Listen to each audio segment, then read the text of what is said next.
Damayanti. Nama saya Rizky Nurfadila, kami dari kelas 06 Sakit 004 Universitas Pamulang. Kami ingin mempresentasikan tentang mata kuliah akuntansi sektor publik dengan dosen pengaku Pak Muhammad Ali Akbar.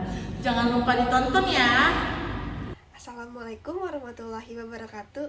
Halo teman-teman. Pada kesempatan ini, saya Rizky Nurfadila dari kelompok 2 akan mempresentasikan materi tentang akuntansi sektor publik, yaitu anggaran sebagai objek dalam akuntansi sektor publik. Dalam video ini, saya akan menjelaskan materi dengan bahasa yang mudah dipahami agar teman-teman semua paham ya mengenai pengertian keuangan negara, peran anggaran, hingga proses penyusunan anggaran sektor publik. Nah, yang pertama kita masuk dulu nih ke keuangan negara dan akuntansi sektor publik. Pertama, kita harus paham dulu nih apa yang dimaksud dengan keuangan negara. Keuangan negara adalah hak dan kewajiban negara yang dapat dinilai dengan uang. Contohnya adalah pendapatan, pajak, belanja negara, serta aset yang dimiliki negara. Keuangan negara ini terbagi menjadi dua. Yang pertama adalah keuangan negara yang dikelola langsung oleh pemerintah. Contohnya seperti APBN, APBD, pajak negara, belanja negara, dan aset negara. Nah, yang kedua adalah keuangan negara yang pengelolaannya dipisahkan seperti pada BUMN dan BUMD. Contohnya adalah bank pemerintahan dan perusahaan milik negara. Oke, selanjutnya saya akan menjelaskan mengenai peran anggaran dalam akuntansi sektor publik. Karena negara memiliki banyak pemasukan dan pengeluaran, maka diperlukan anggaran seperti APBN dan APBD. Anggaran ini sangat penting karena semua transaksi keuangan negara harus dicatat dan dilaporkan secara transparan. Selain itu, penggunaan anggaran juga harus dapat dipertanggungjawabkan kepada masyarakat dan diawasi oleh lembaga pemeriksa seperti BPK. Oleh karena itu, akuntansi sektor publik bekerja berdasarkan anggaran. Nah, anggaran menentukan apa saja nih yang boleh dilakukan oleh pemerintah dan menjadi dasar dalam pencatatan dan pelaporan keuangan negara. Selanjutnya adalah sistem akuntansi dalam penganggaran sektor publik. Sistem akuntansi pemerintah berjalan seperti organisasi pada umumnya, yaitu melalui proses input, proses, dan output. Nah, yang input ini berupa seluruh transaksi keuangan negara seperti penerimaan pajak, belanja pegawai, pembelian aset, hibah, dan dana transfer. Selanjutnya, transaksi tersebut semua diproses melalui tahapan identifikasi, pengukuran objek, dan pencatatan sesuai dengan standar akuntansi pemerintahan. Hasil akhirnya atau outputnya yaitu berupa laporan keuangan pemerintah, seperti laporan realisasi anggaran, neraca, laporan operasional, laporan perubahan ekuitas, dan catatan atas laporan keuangan. Penggunaan laporan keuangan pemerintah. Laporan keuangan pemerintah digunakan oleh dua pihak. Yang pertama, pihak eksternal dan pihak internal. Pihak eksternal itu seperti DPR, BPK, akademisi, LSM, dan masyarakat. Sedangkan pihak internalnya itu adalah pemerintahnya itu sendiri yang menggunakan laporan tersebut untuk perencanaan anggaran, pengendalian belanja, serta evaluasi kinerja. Dengan demikian, dapat disimpulkan bahwa anggaran merupakan pusat dari akuntansi pemerintahan. Selanjutnya ada definisi anggaran sektor publik. Anggaran sektor publik itu apa sih, teman-teman? Nah, anggaran sektor publik dapat diartikan sebagai gambaran kondisi keuangan organisasi publik dalam satu periode tertentu. Anggaran merupakan estimasi kinerja dalam bentuk finansial, serta alat untuk mengalokasikan sumber daya yang terbatas guna memenuhi kebutuhan masyarakat yang tidak terbatas. Nah, fungsi anggaran itu ada banyak banget loh. Kita kupas satu-satu ya. Anggaran memiliki beberapa fungsi penting, antara lain sebagai alat perencanaan untuk menentukan tujuan dan program pemerintah. Yang kedua adalah sebagai alat pengendalian agar tidak terjadi pemborosan atau salah sasaran, serta sebagai kebijakan fiskal dan stabilitas ekonomi. Selain itu, anggaran juga berfungsi untuk menentukan nih prioritas mana yang harus dijalankan oleh pemerintah, koordinasi antar unit pemerintah, dan pengukuran kinerja pemerintah. Ciri-ciri anggaran publik. Anggaran publik memiliki beberapa ciri. Yang pertama itu dapat disusun dengan satuan uang dan non-keuangan. berlaku untuk suatu periode, biasanya 1 tahun, harus mendapatkan persetujuan pejabat atau legislatif, serta tidak dapat diubah sembarangan, kecuali dalam kondisi tertentu yang mendesak. Selanjutnya ada jenis-jenis anggaran publik. Berdasarkan aktivitasnya, anggaran publik terdiri dari anggaran operasional untuk kebutuhan rutin seperti gaji pegawai dan biaya listrik, serta anggaran modal untuk pengadaan aset jangka panjang seperti gedung, jalan, dan jembatan. Berdasarkan status hukumnya, terdapat anggaran tentatif yang tidak memerlukan persetujuan legislatif dan anggaran enacted yang harus disetujui oleh DPR atau DPRD. Selanjutnya yaitu proses pembentukan anggaran. Proses pembentukan anggaran terdiri dari beberapa tahap. Tahap pertama adalah persiapan, dilanjutkan dengan tahap persetujuan oleh legislatif. Setelah itu masuk ke tahap administratif berupa pencatatan, pendapatan, dan belanja. Selanjutnya dilakukan pelaporan melalui penyusunan laporan keuangan, dan tahap terakhir adalah pemeriksaan atau audit oleh BPKP. Pendekatan penyusunan anggaran. Dalam penyusunan anggaran sektor publik terdapat 2 pendekatan utama. Yang pertama adalah pendekatan tradisional. Pendekatan tradisional itu apa sih? Pendekatan tradisional itu adalah pendekatan yang berorientasi pada input dan kepatuhan, serta pendekatan New Public Management yang lebih fleksibel dan berfokus pada kinerja, efisiensi, efektivitas, dan transparansi. Pendekatan New Public Management mendorong sektor publik agar lebih akuntabel dan berorientasi pada kualitas pelayanan kepada masyarakat. Nah, teman-teman, sebagai kesimpulannya, anggaran merupakan elemen yang sangat penting dalam akuntansi sektor publik karena menjadi dasar perencanaan, pelaksanaan, pengendalian, dan pelaporan keuangan pemerintahan. Anggaran bukan hanya sekedar dokumen keuangan, tetapi juga alat akuntabilitas pemerintah kepada masyarakat. Selanjutnya akan dijelaskan oleh teman saya, Hafifah Yudamayanti. Selanjutnya saya akan menjelaskan tentang negara dan pemerintahan sebagai sasaran akuntansi sektor publik.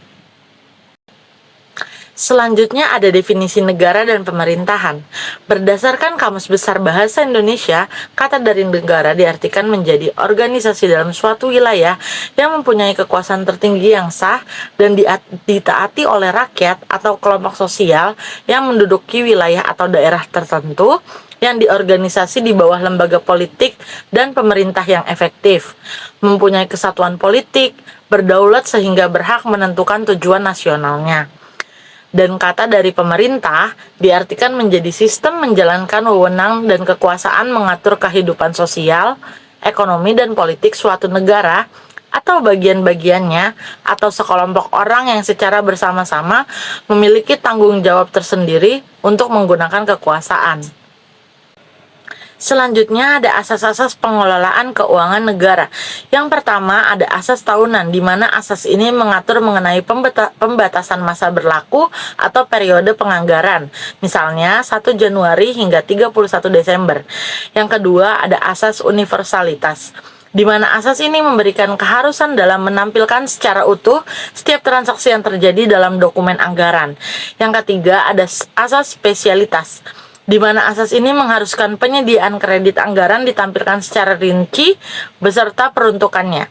Dan yang selanjutnya ada asas kesatuan, di mana asas ini mengharuskan seluruh pendapatan dan belanja negara dituangkan dalam satu dokumen anggaran. Dan yang selanjutnya ada asas akuntabilitas, di mana asas ini menuntut adanya pertanggungjawaban kepada rakyat atas seluruh kegiatan yang melibatkan pengelolaan keuangan negara. Selanjutnya ada asas profesionalitas. Asas ini menuntut diutamakannya keahlian yang dilandaskan oleh kode etik dalam mengelola keuangan negara. Selanjutnya ada asas proporsionalitas, yaitu menuntut terciptanya keseimbangan hak dan kewajiban penyelenggaraan negara. Dan yang terakhir ada asas keterbukaan, di mana pada asas ini dituntut agar para penyelenggara negara memenuhi hak rakyat dan memperoleh informasi yang benar dan jujur dalam pengelolaan keuangan negara. Selanjutnya ada ruang lingkup keuangan negara.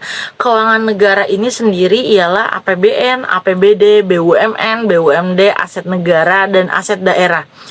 Di mana menurut UU nomor 17 tahun 2003, yaitu merumuskan keuangan negara dalam sudut objek, subjek, proses, serta memiliki tujuan sebagai berikut. Yang pertama dari sisi objek.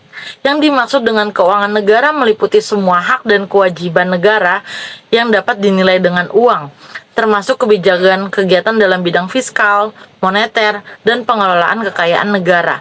Yang kedua dari sisi subjek. Yang dimaksud dengan keuangan negara meliputi seluruh objek atau dari poin A tadi yang dimiliki negara dan atau dikuasai oleh pemerintah pusat, pemerintah daerah, perusahaan daerah atau negara, dan badan lain yang ada kaitannya dengan keuangan negara. Yang ketiga, dari sisi proses, keuangan negara mencakup seluruh rangkaian kegiatan yang berkaitan dengan pengelolaan objek sebagaimana tersebut di atas yang A dan B, mulai dari perumusan kebijakan dan pengambilan keputusan sampai dengan pertanggungjawaban. Dan yang terakhir, dari sisi tujuan, keuangan negara meliputi seluruh kebijakan, kegiatan, dan hubungan hukum yang berkaitan dengan pemilikan dan atau penguasaan objek poin A yang dimaksud tadi dalam rangka penyelenggaraan pemerintahan negara. Selanjutnya ada fungsi APBN. Fungsi APBN ada dua, yaitu fungsi umum dan fungsi ekonomi. Pada fungsi umum ada alat akuntabilitas, yaitu dapat dipertanggungjawabkan dengan berupa laporan keuangan. Yang kedua ada alat manajemen sebagai bentuk pengambilan keputusan untuk bidang manajemen. Yang ketiga ada alat kebijakan ekonomi untuk keperluan pengambilan keputusan dalam kegiatan ekonomi negara. Selanjutnya pada fungsi ekonomi ada dua, menjaga pertumbuhan dan stabilitas ekonomi serta memastikan pemerataan pendapatan. Selanjutnya ada proses siklus anggaran. Berdasarkan UU nomor 17 tahun 2003 perihal keuangan negara, proses siklus anggaran tersebut dikemukakan sebagai berikut. Yang pertama, penyampaian pokok-pokok kebijakan fiskal atau kerangka ekonomi makro oleh pemerintah. Yang kedua, pembahasan kerangka ekonomi makro dan kebijakan fiskal oleh DPR dan pemerintah. Yang ketiga, penetapan kebijakan umum dan prioritas anggaran sebagai pedoman bagi departemen lembaga. Yang keempat, menteri atau pimpinan lembaga menyusun rancangan serta perkiraan anggaran tahun berikutnya berdasarkan target prestasi yang hendak dicapai. Yang kelima, menteri pimpinan lembaga melaksanakan pembahasan dengan komisi DPR mengenai rancangan anggaran sesuai dengan pedoman dari Menteri Keuangan dan hasilnya juga disampaikan kepada Menteri Keuangan. Yang keenam, Presiden menyampaikan RAPBN pada pertengahan Agustus. Yang ketujuh, penetapan APBN dilakukan 2 bulan sebelum awal tahun anggaran yang bersangkutan agar dokumen pelaksanaan anggaran dapat diberikan tepat waktu dan pemerintah daerah mempunyai waktu yang cukup untuk menyusun anggaran dan menetapkan APBD. Dan yang terakhir, dalam membahas dan menetapkan anggaran, Undang-Undang Susunan dan Kedudukan mengatur kewenangan panitia anggaran dan komisi-komisi sektoral pada lembaga legislatif. Selanjutnya ada perkembangan sistem anggaran di Indonesia. Dampak krisis 1998 di Indonesia menyebabkan beban APBN meningkat pada pengeluaran sosial, transfer ke daerah, dan biaya bunga rekap bank, sehingga menyebabkan reformasi pengelolaan keuangan negara. Di antaranya yaitu ada penyatuan anggaran rutin dan pembangunan, penghapusan anggaran non-budgeter, penerbitan paket UU Keuangan Negara 2003 sampai 2004, serta penerapan SAP PP 24 2005 ke PP 71 2010 yaitu basis akrual. Selanjutnya ada syarat sistem akuntansi pemerintahan. Syarat sistem akuntansi pemerintahan menurut PBB yaitu yang pertama, sistem akuntansi pemerintah harus dirancang sesuai dengan konstitusi dan peraturan perundang-undangan yang berlaku dalam suatu negara. Yang kedua, sistem akuntansi pemerintah harus dapat menyediakan informasi dan akuntabel dan auditable. Dan yang terakhir, sistem akuntansi pemerintah harus mampu menyediakan informasi keuangan yang diperlukan dalam menyusun rencana atau program serta evaluasi pelaksanaan secara fisik dan keuangan negara. Selanjutnya ada ciri-ciri standar akuntansi pemerintah pusat. Yang pertama, adanya sistem yang terpadu, yaitu akuntansi pemerintah pusat menggambarkan bahwa pemerintah pusat merupakan satu kesatuan akuntansi serta ekonomi tunggal, di mana pengelola tunggalnya adalah Presiden, serta penelaah dan pengevaluasi adalah DPR. Yang kedua, jenis akuntansi anggaran. Landasan operasional keuangan tahunan pemerintah mengacu pada Undang-Undang Anggaran Pendapatan dan Belanja Negara sehingga dibutuhkan pembukuan anggaran beserta dengan realisasinya. Yang ketiga, pencatatan pendapatan dan biaya berbasis kas. Yang keempat, menggunakan standar dan prinsip akuntansi. Yang kelima, adanya desentralisasi dalam penerapan akuntansinya dimaksudkan agar pelaksanaannya dapat dilakukan berjenjang, mulai dari daerah atau provinsi hingga tingkat wilayah terendah. Dan yang terakhir, menggunakan standar yang seragam. Hal ini mencakup klasifikasi serta istilah dibuat dalam standar yang sama, sehingga informasi yang dihasilkan oleh sistem akuntansi relevan serta dapat diandalkan. Selanjutnya yang terakhir, kita masuk ke dalam kesimpulan. Negara dan pemerintahan merupakan entitas yang memiliki kewenangan mengatur kehidupan sosial, ekonomi, dan politik masyarakat, sehingga aktivitasnya menuntut pengelolaan keuangan yang transparan, akuntabel, dan sesuai dengan regulasi. Keuangan negara mencakup seluruh hak, kewajiban aset dan proses penganggaran baik pusat maupun daerah, serta dikelola berdasarkan asas-asas umum seperti akuntabilitas, keterbukaan, profesionalitas, dan universalitas. APBN berperan penting sebagai alat kebijakan ekonomi, instrumen akuntabilitas, dan pedoman manajemen negara melalui siklus perencanaan, pembahasan, dan pelaksanaan yang terstruktur. Reformasi keuangan negara pasca krisis 1998 membawa perubahan signifikan melalui penyatuan anggaran, penghapusan anggaran non-budgeter, serta penerapan standar akuntansi pemerintah berbasis akrual yang memperkuat transparan fiskal. Sistem akuntansi pemerintah pusat kemudian hadir sebagai kerangka pencatatan dan pelaporan yang terpadu, berstandar, dan berorientasi pada penyediaan informasi keuangan yang akuntabel dan relevan untuk perencanaan, pengendalian, dan evaluasi kinerja pemerintah. Terima kasih. Saya akan melanjutkan pembahasan mengenai teori dan konsep penganggaran sektor publik. Satu, definisi anggaran sektor publik. Anggaran mempunyai fungsi penting dalam organisasi sektor publik, lebih-lebih organisasi pemerintahan. Terdapat beberapa pengertian anggaran, yaitu sebagai berikut. Menurut Mardiasmo menyatakan bahwa anggaran merupakan penyataan mengenai estimasi kinerja yang hendak dicapai selama periode waktu tertentu yang dinyatakan dalam ukuran finansial.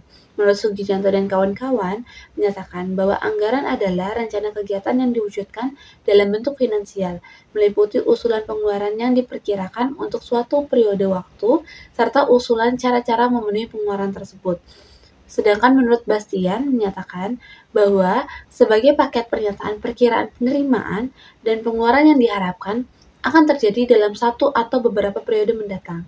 Perbedaan mendasar pada ketiga pengertian tersebut terletak pada cakupan isi anggaran. Pengertian ke-1 lebih umum ialah bahwa anggaran mencakup perkiraan kinerja. Pengertian kedua secara khusus berisi anggaran yang digunakan hanya kepada pengeluaran yang diusulkan. Meskipun yang terakhir, pengertian ketiga menyatakan bahwa anggaran tidak hanya mencakup perkiraan pengeluaran, tetapi berisikan perkiraan pendapatan. Tentu definisi ketiga terlihat lebih lengkap daripada kedua definisi lainnya. Fungsi anggaran sektor publik. Anggaran dalam akuntansi termasuk dalam ruang lingkup akuntansi manajemen. Mardiasmo mengidentifikasi beberapa fungsi anggaran dalam manajemen sektor publik sebagai berikut. A. Anggaran selaku instrumen perencanaan. Mardiasmo memaparkan bahwa anggaran merupakan alat perencanaan manajemen untuk memastikan tujuan organisasi sehingga organisasi akan tahu apa yang harus dilakukan dan ke arah mana kebijakan akan dibuat. B. Anggaran selaku instrumen pengendalian. Anggaran selaku instrumen pengendalian dimanfaatkan guna menghindari terdapatnya pengeluaran yang sangat rendah, underspending, sangat besar, overspending, pemakaian yang tidak seharusnya, misspending, ataupun terdapat salah sasaran, misappropriation. C. Anggaran selaku instrumen kebijakan fiskal. Melalui anggaran, organisasi sektor publik bisa memastikan arah kebijakan tertentu. Sebagai perlengkapan kebijakan fiskal pemerintah, anggaran dimanfaatkan guna penormalan perekonomian serta mendukung tumbuhnya ekonomi. D. Anggaran selaku instrumen politik. Di zona politik, anggaran ialah arti politik selaku wujud persetujuan legislatif serta komitmen administratif guna pemakaian dana masyarakat guna keperluan khusus. Anggaran dimanfaatkan guna menentukan keperluan keuangan prioritas tertentu, serta beberapa prioritas. Anggaran selaku instrumen komunikasi serta koordinasi. Lewat dokumen anggaran yang menyeluruh, sebuah unit kerja ataupun pos maupun bagian yang ialah suborganisasi bisa memahami apa yang dilaksanakan serta apa yang wajib dilaksanakan oleh unit kerja ataupun pos lainnya. F. Anggaran selaku instrumen evaluasi kinerja.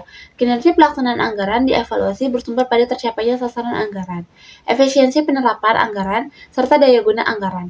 Dinilainya kinerja manajer publik bersumber pada jumlah hasil yang diperoleh yang terkait pada anggaran yang sudah diresmikan. G. Anggaran selaku instrumen motivasi. Anggaran bisa dimanfaatkan selaku perlengkapan guna mendorong staf dan manajernya supaya bisa bekerja secara efektif, efisiensi, serta ekonomis dalam menggapai sasaran serta tujuan organisasi yang sudah diresmikan. H. Anggaran selaku instrumen guna membentuk ruang publik. Peran ini cuma berlaku untuk organisasi zona umum. Sebab dalam organisasi swasta, anggaran membuat dokumen rahasia yang tidak terbuka untuk umum, warga, serta anggota masyarakat non-pemerintahan lainnya, semacam akademik besar, organisasi keagamaan, LSM, serta organisasi warga lainnya, mesti ikut serta dalam proses penganggaran publik. Anggaran dan standar pelayanan minimal atau SPM. Tujuan anggaran adalah memastikan pemerintah dapat menyediakan layanan dasar yang mendukung kesejahteraan masyarakat. Standar pelayanan minimal menetapkan jenis dan kualitas layanan dasar yang wajib diterima setiap warga dan harus tersedia secara konsisten.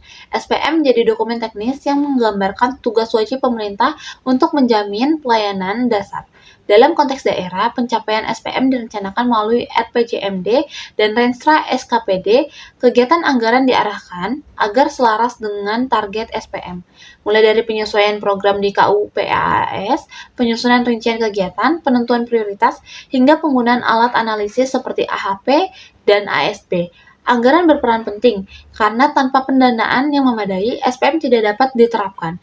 Oleh sebab itu, pemperhitungan biaya harus mengikuti langkah kegiatan, fokus pada sarana yang terkait SPM, mengacu pada data sebelumnya, dan tidak memasukkan belanja umum atau unit kerja.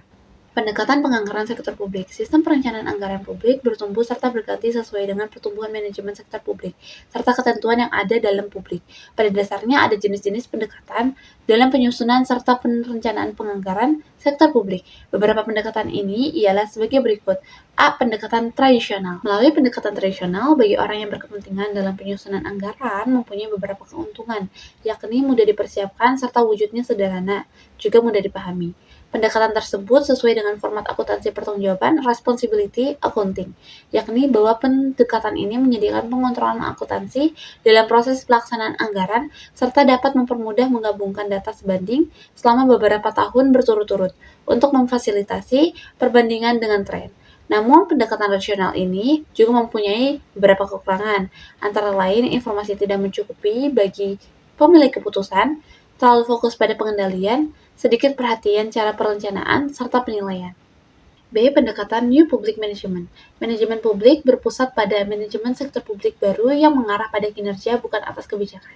Sebab itu, bagian dari reformasi manajemen publik yang baru adalah munculnya manajemen berbasis kinerja. Manajemen menitikberatkan pada pengukuran hasil atau outcomes, bukan hanya mengukur input ataupun output.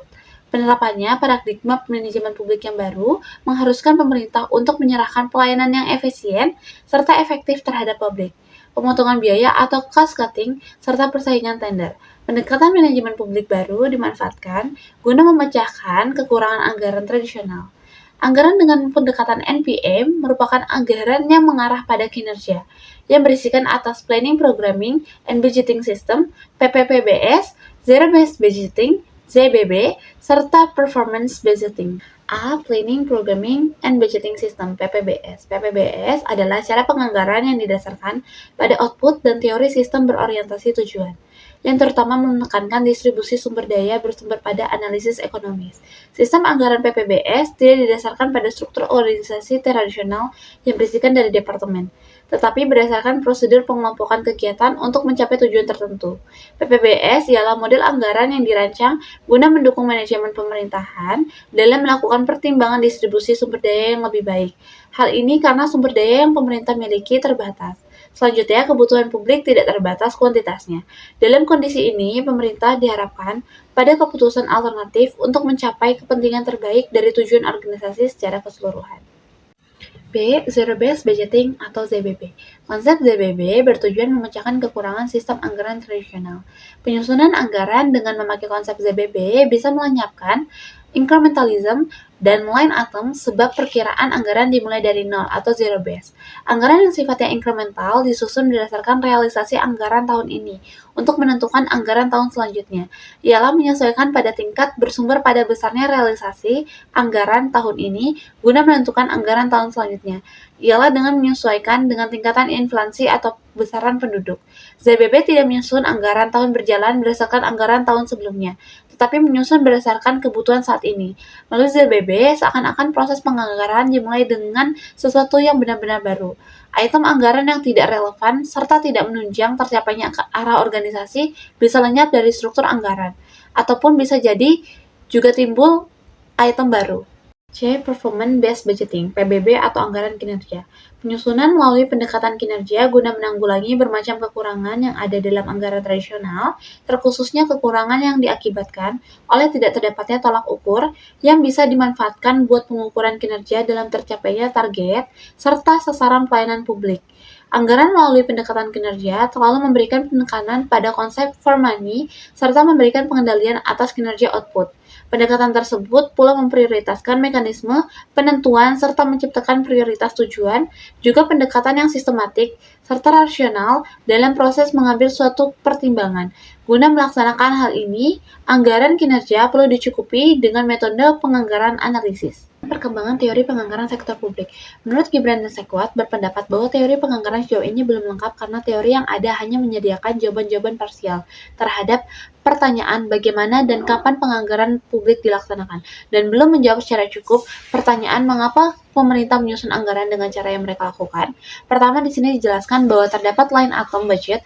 Hal tersebut fokusnya terletak pada item belanja ketimbang manfaat ataupun tujuan dari belanja.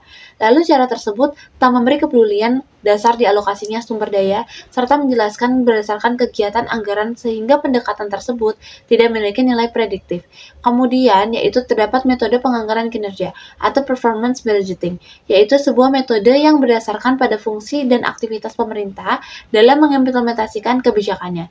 Kemudian disusul dengan adanya kebijakan metode penganggaran program. Penganggaran program memiliki fokus untuk tujuan-tujuan pengeluaran pemerintah, namun metode tersebut masih menggunakan dasar berupa perbaikan rasionalitas dan penyusunan keputusan penganggaran.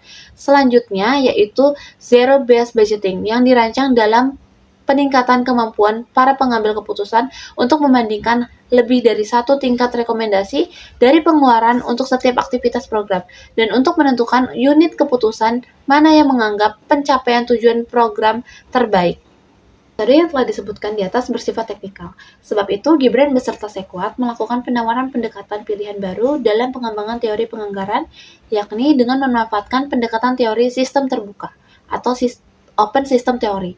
Teori sistem terbuka mengemukakan jika organisasi memelihara kondisinya lebih atau kurang mantap selama jangka waktu tertentu, organisasi akan berusaha mengembangkan sebuah perbedaan, namun memiliki kesamaan yang tinggi pada organisasi. Dalam konteks pemerintahan di Indonesia, penganggaran berbasis kinerja dijadikan teori dan konsep penganggaran yang digunakan. Implementasi anggaran berbasis kinerja mensyaratkan adanya analisis standar belanja atau ASB dan standar pelayanan minimal atau SPM. Kedua instrumen tersebut menjadi acuan pemerintah daerah untuk menyusun perencanaan dan penganggaran penyelenggaraan pemerintahan.